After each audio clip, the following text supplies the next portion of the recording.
Mrs. Mark asked me if I had a plan for getting the work completed on my car, and I had to say, no, I didn't, which is kind of embarrassing because as a project manager, that's what I did for decades was to create project plans. So I immediately sat down and started work on one. And initially, I had something a lot more complicated in mind, where I had task numbering, and I had, of course, the title and the status and notes, but then I had projected completion date and actual completion date, and I was going to do dependencies between different tasks, and that just really was not workable.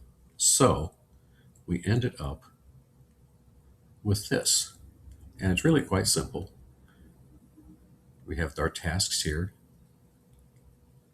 and basically I just put this together. I just thought of all the tasks I could and that needed to be done, and as I thought of additional tasks, added those, broke them up into sections,